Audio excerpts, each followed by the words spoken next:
Hey, what's up? Hello, it is Patrick Wilson, and today we're back with another video. But first, just to comment on a few things. One, shout out to Fetty Wap. Hey, what's up? Hello. I know you'll remember that song. If you don't, look it up. Trap Queen, one of the greatest songs of all time. Second, your boy is looking kind of swole. All the extra food I had in Ohio, all the fun foods, got me looking a little jacked right now, you feel me? Okay. And the last thing before we get into the video, which is the biggest fat loss mistakes that hopefully you'll avoid. You need to like the video right now and subscribe. You should like it because obviously it's gonna be a great video, it's gonna be helpful. And maybe you just like me, hopefully a little bit of both. And the actual last thing, this Charlotte Hornets jersey. I feel like I wear a lot of different NBA gear, and I randomly have a lot of Charlotte Hornets gear, but it's only because their stuff is fresh. Like, this jersey is one of the best NBA jerseys of all time, no questions asked. If you know who this player is, the jersey whose player it is, comment below. Or just comment your guess, that's cool too. All right, besides that, we're getting right into the video today. The biggest fat loss mistakes. And I'm gonna go through 12 of these things for you now, which I know sounds like a lot, but a lot of people be making these mistakes still. So let's get it popping. Oh yeah, these are in no particular order either. I'm just going straight off the top. Actually, I will say the last one is the most important. So the first 11, not in any order. Number 12, most important. Muy importante. All right, since I moved my arm closer and closer to the camera to make myself look even more jacked, well, a little bit jacked because I'm not that jacked. But since I'm moving my arm closer to the camera, we gotta talk about the first mistake that people make, which is not lifting weights. Now, if you wanna lose actual fat and not just weight on the scale, you gotta lift weights. I made a whole video about this, about why lifting weights is better than cardio, or the rundown, the Cliff Notes version, is that when you're lifting weights, you build some muscle, that's gonna increase your metabolism, that's gonna make it easier to lose fat because your body is keeping on the muscle you have. There are a lot of reasons, but lifting weights is significantly better than cardio for the purposes of fat loss. Cardio just burns calories, lifting weights burns calories a little bit, but also builds up the muscle so that as you're losing weight on the scale or just losing overall mass, you're gonna retain that muscle and you're gonna look more toned, ripped, jacked, all those fun things, actually have the six-pack popping and actually lose fat. Lifting weights is for real like one of the keys to losing body fat. Number 2, sticking with the exercise train of thought, you're overestimating the amount of calories you burn from exercise. Like, I know everyone has a little Fitbit or Apple Watch now, and you can see how many calories you burn, and everyone wants to go post it on social media afterwards. One, bruh, no one cares. Just kidding, I care, that's awesome you're working out, but like, bruh, no one cares that you burn 462 calories, or that your Apple Watch told you that. And 2, within number 2, the point of number 2 here, is that oftentimes those watches aren't very accurate, and most of the time we overestimate how many calories we actually burn from exercise. It's really hard to have a firm idea of the amount of calories we actually burn because there are so many different variables with it. And if you're still eating way too many calories and eat back all those calories that you just thought you burned, you're not gonna lose any fat or make any progress. Stop worrying so much about the calories you burn because it's probably an overestimation. It's great to work out, you need to work out, preferably lift weights, but you're not burning nearly as many calories as you think you are. And I'm sorry if I hurt your feelings. You can keep posting the Apple Watch little screenshot if you want to. All right, number 3. I might just look jacked in every angle I do today, which is cool. All right, number 3, not tracking your calories. Now, I'm not saying you have to track your calories forever. You don't have to do that. But to get an overall idea of nutrition and how it works and how calories impact your body and what foods are higher or lower calorie, what foods are more or less filling for the amount of calories, it is super beneficial to track your calories at least for a period of time. Because after all, to lose fat, lose body weight, you need to be in a calorie deficit. And the best way to do that is to make changes to the nutrition side of things. And a calorie deficit is essentially you burning your body and then the exercise you do, burning more calories than the calories you are taking in. So if there's one measurable thing that you can track to determine if you're gonna lose body fat or not, well, that's one component of it, is the calories you take in, then why not track it? It's what I've always done, it's what I have my clients do. It determines if you're gonna make progress or not. Even if you're on some super healthy eating kick, you can still overeat those foods. You can have too big of a portion of chicken, or way too much fruit, or maybe you think peanut butter is healthy and gonna help you lose fat. Peanut butter is fine in moderation, but it's pretty high in fat and pretty high in calories. Not gonna help you lose fat as well as you think. So just things like that. You wanna make sure the foods you're taking in are helping you get closer to your goals, and it helps you determine the portion sizes that are gonna be most beneficial for you as well. Whenever I've tracked my calories and still through the day, I normally just write it in the notes section of my phone. Probably the easiest thing though starting out is to download the app MyFitnessPal and track your calories on there. You can scan different barcodes, look up different foods. But yeah, not tracking your calories, big mistake. Number 4, the next mistake, not eating enough calories.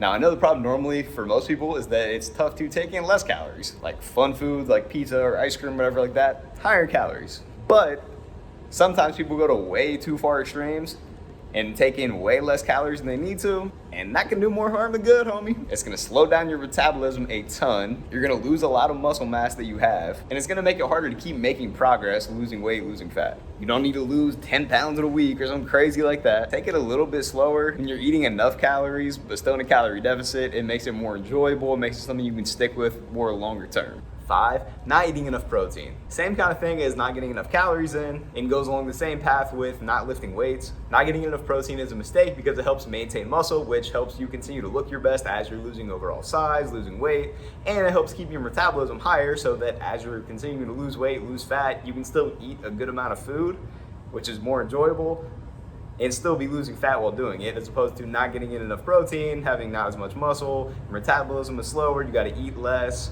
in order to continue making progress. It's just not what you want. Not ideal. And then the second part of that with getting enough protein is super filling. Like imagine having 4 ounces of chicken breast or just a smaller apple. Obviously the 4 ounces of chicken breast, like a size that you would get at Chipotle, is gonna be more filling than just an apple is. Protein sources are the most filling kinds of foods, and when you're losing fat, again, you have to be in a calorie deficit, which means you're gonna be taking in less calories. So you want as filling of foods as possible to do that. That's why getting enough protein is super important. Number 6 biggest mistake is only focusing on your scale weight. Now, if you just want to lose weight on the scale, there's a lot of random things you can do, and your scale weight fluctuates a lot. If you just want to lose weight on the scale, you can not drink as much water for a day or not eat as much for a given day. Your scale weight's probably going to drop, but that's just short-term water weight. Also, your scale weight fluctuates a lot depending on the time of day, what you had to eat the day before. Just too many fluctuations to only base it solely on that on a day-to-day, week-to-week basis. And again, you want to lose fat, not just weight on the scale. And there is a difference. Be sure to track your progress by taking progress pictures every couple weeks, taking measurements if you want to, seeing how your clothes fit. Those are all a lot of ways to see if you are actually making progress with losing fat as opposed to just losing weight on the scale. Number 7, cutting out an entire food group. Like going no carb. First, it's just not necessary whatsoever. 2, it's not enjoyable at all. And 3, you're probably missing out on a lot of key nutrients that you would get if you were to cut out an entire food group. Not probably, you definitively are. Please do not cut out an entire food group from your diet if you are trying to lose fat. The goal is to lose fat and be able to keep it off. Yes, you might have to reduce the amount of carbs or fats or some other food sources you're taking in to take in less calories, but to cut out an entire food group, that ain't it, dog.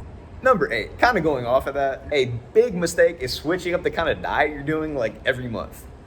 Like 1 month you're doing keto, and then Whole30, and then Whole20, that's not a thing. And then you're trying to eat like The Rock, and then you see Michael B. Jordan just came out the movie, so you try his diet. And then you see Beyonce did no fruit or whatever she did. I don't know what she did, but you're like, ooh, Beyonce did it, I'm gonna try it too. Bruh, stop doing that. There's some things you need to focus on to lose fat and keep it off.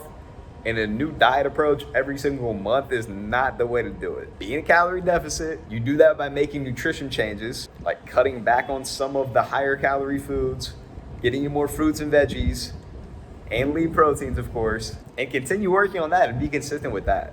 And remember, the only reason any of those diet approaches work is because the people are in a calorie deficit. That's the only way people lose weight, lose fat, is by being in a calorie deficit. There's no magic trick to it.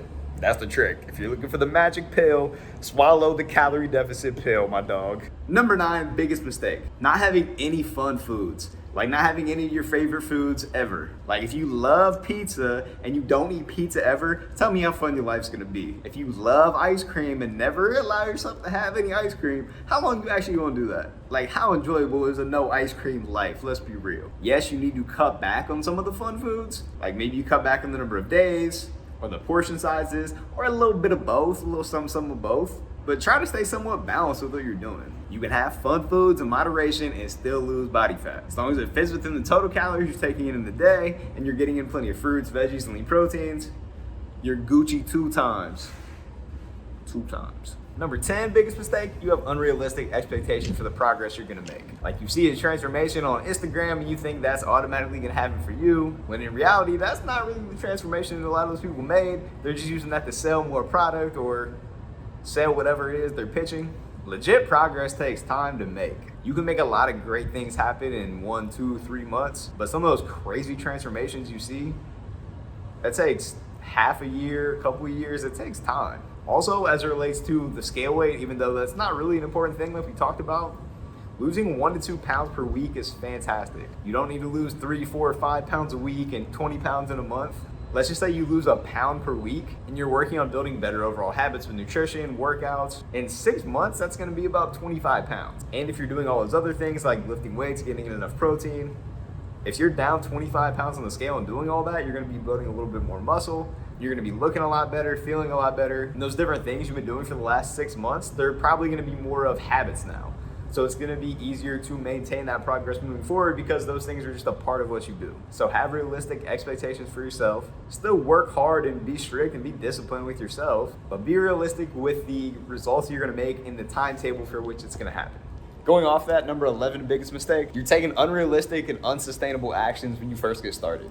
You're going 0 to 100 real quick. Shout out to Drizzy, I can't stop listening to that new song he just came out with too.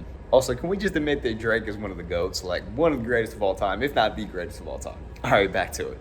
Unrealistic actions starting out. If you're not working out at all and you decide that all of a sudden you're gonna start working out 6 days per week, you're not gonna stick with that. Like if you do, more power to you, and I applaud the hell out of you for doing it. But to not have something as a part of your day right now, and then next week all of a sudden you're gonna be taking an hour and a half out of your day at the least to fit it in somehow. One, that's gonna be hard to do with any activity, let alone working out, where it's like your body's getting used to everything you're doing. Sure, maybe that first week it might be 6 workouts, but the next week is 2, and then the following week is 1, and then after that, in a month, you're back to square 0. And that defeats the whole purpose of this. We wanna make gradual changes. So again, so that you can make consistent progress and be able to maintain it and sustain what you're doing for the long haul. The same thing applies with nutrition. It kind of is covered with the other points that I've made. You probably shouldn't try to go from eating an entire pizza every weekend to then going and having no sugar, no carbs, no nothing. Gradually get yourself off eating that much pizza. Still have some fun foods. And if pizza is your jam, maybe you have 2 slices of pizza on the weekend instead of a whole pizza, the whole thing. Be real with yourself. And number 12, the biggest mistake as it relates to fat loss, you're not being kind to yourself. Inevitably, when you're trying to lose fat or on any fitness journey, it's not gonna be perfect. You're gonna slip up and have an entire pizza. You're gonna go on vacation. You're gonna go out to eat with friends. You're gonna go on a date. You're gonna go get drinks. You're gonna have different things going on. And those different things are going to allow you to not be perfect. And along with that, you're human. You're not always gonna be perfect with this stuff, especially when you're just starting out. You don't need to be perfect. Just aim to be consistent and try to get better than you were the previous week, the previous month, and progress will keep coming. Don't get down on yourself when you mess up. Use it as fuel to do better the next time. But don't waste your time and your energy thinking about the slip up and what you did wrong. Trust me, I've had plenty of times when I've been trying to lose fat where I went to a buffet, or I traveled, or I got lit one night and just had way too much food, way too many calories, or I did that for multiple days in a row. And all you can do, and all I did in that situation, was get back on track. Be more kind to yourself along this journey. With all that said, that is the entire list. Thank you very much for watching this entire thing. Please like the video, comment on the video, subscribe. I would very, very much appreciate you. Love you. Much love. Until next time.